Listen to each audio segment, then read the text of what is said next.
I want our country to become like England? No. And until we stand up and speak against it and create debate, nothing will change. And our children and grandchildren will never understand, you know, what our history is about, where we've become.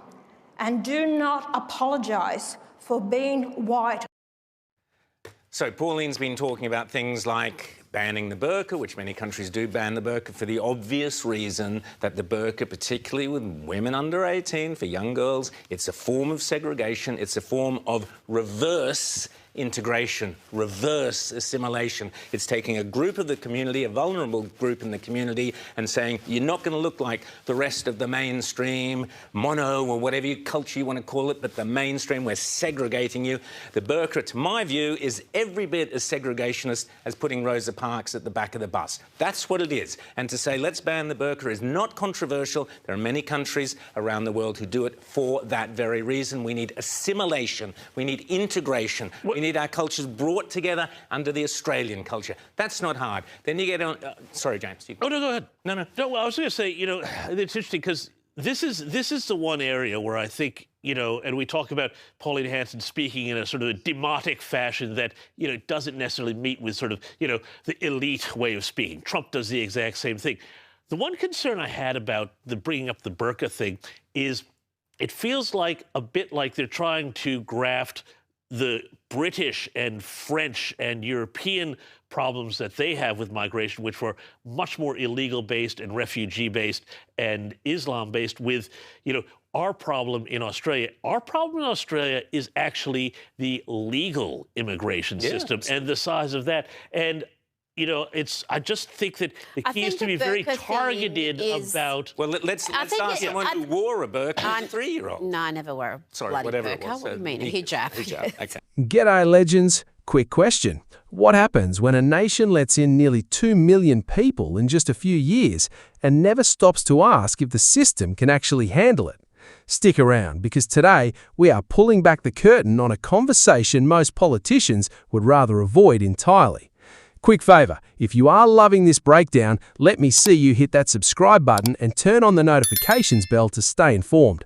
Thanks if you did. Now, let us get back to it. No, Iranians don't wear burqas. Even the Islamists don't go that far. So that's how radical it is. I mean, even some... I rest my case. Yes. The burqa is frowned upon in many Muslim countries. Yeah. So there's a profound misunderstanding, I think, amongst the Australian media class, the political class, all the leftists, about this burqa debate. It's twofold. It's, one, a symbol of Islamism, but it is also, as you said, a tool of oppression. It is a tool of gender apartheid, where you're completely dehumanising someone who is... And they would say, oh, no, it's a choice in the West. I would argue it's never a choice unless you want to be ostracised by your family and your community and perhaps even be subjected to violence in some cases. So I think it's a simple thing. You're right, James. We don't have the issues that, say, France has with Islamism and having a significant problem with the intake they've had. Yep. But it's a symbolism. So if you can't even tackle it in a country like Australia, where the number of people wearing a burqa is so minimal, then it shows you don't really have control of your country. You don't have control of the debate. If you can't eliminate something that is a very minor problem with ease, and it becomes a huge issue, then really, how are you going to tackle the bigger issues where it is consequential? Yeah. No. So I don't have a problem with One Nation bringing up the burqa question. Look, I agree with you on that. All I was trying to say was this idea that, you know, we have to make sure that the solutions that they're talking about are targeting, you know, the Australian issues. And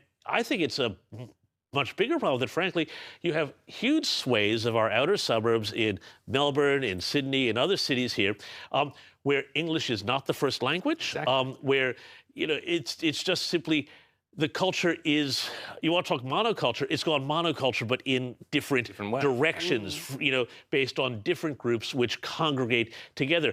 I actually think Are you trying to say ghettos? Ethnic ghettos? You can say ghettos, you can say enclaves, you can use whatever word you want to do. But I just feel like this is the real problem, because if you really do believe, as I do, and I think we all do, and all people of goodwill do, in a big not a big Australian population, but like an Australia that brings everybody in together, you can't have enclaves where you just simply say, we don't do Australian things. Well, we've seen how that works overseas. And you talked about France. There's no-go zones in parts of France. Belgium, I would argue, is even worse. You go to places like Molenbeek where, you see the Islamism take hold, where first the gays left that area because they weren't welcome. They didn't feel safe. Increasingly, women don't feel safe there. And that monoculture takes hold. Look at Sweden. Look at Sweden. Look at the north of England. I've got to pick up with something. Here is the thing nobody wants to say out loud. This is not about culture wars or scoring points. It is about infrastructure. Picture Australia as a house party. You can invite plenty of guests, but if you only have 3 bathrooms and 1 esky of drinks, eventually things get messy. Schools, hospitals, housing, all of it works the same way. The question is not whether people should come. The question is whether our systems can absorb them at the pace they are arriving. So let us shift gears and talk numbers, because numbers do not lie, even when politicians do.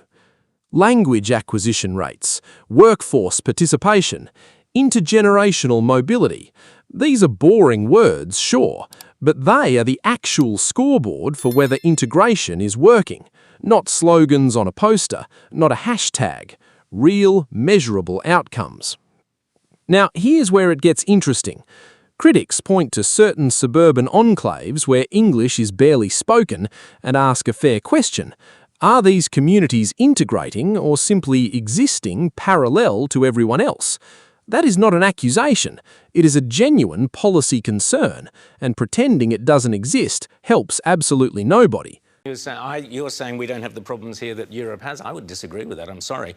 We are, if you rewind the clock to 10 years ago, 20 years ago, Molenbeek in Brussels, or various the banlieue of Paris and so on and so forth, we're having the same discussions we're having now. I agree with you that there's a difference between legal and illegal immigration, but that's not ultimately the debate. The debate ultimately is about how the way you are bringing in more and more people or cultures or persuasions or political ideologies that are at odds with the so-called mainstream culture of a nation. That's the issue. That's what Pauline's warning about in various different ways. That's what you've referred. That's what you both referred to. That's the debate we have to have in this country that the coalition have shied away from. Not only have they shied away from it, they've joined the media in attacking this notion of monoculture, completely misrepresenting what it actually means, and reaffirming their blind support for multiculturalism when we really want to have multi-ethnicity, but have one prevailing set of Australian values. And that is all what it's not complicated, like you said. A 3-year-old, like you said earlier, Rita, can understand it. But no. A 3-year-old at kindergarten understands. Well, 2 points on that. I mean,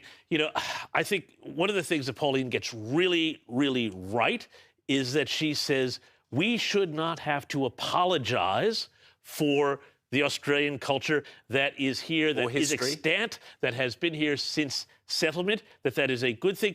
I would go further. I would say that we need to, as a society, as a civilization, as part of Western civilization, be unapologetic about the fact that Western Christian civilization has produced the most successful and prosperous societies in the history of the world. There's a reason why so many people want to come here. The model is incredibly successful. If you bring people into that model who do not then share and adopt the model, you've got a problem. And then it then also comes down to the fact that, whatever cultures you bring in, at the moment, we're bringing in too many. We've had 2 million people come in since Albanese took office. It's just simply too much. And we need to have honest debates about migration from certain areas being of benefit, being neutral, or being detrimental. Absolutely. That is something that is just not even talked about. And in the US, absolutely. with everything, with all the fraud that happened.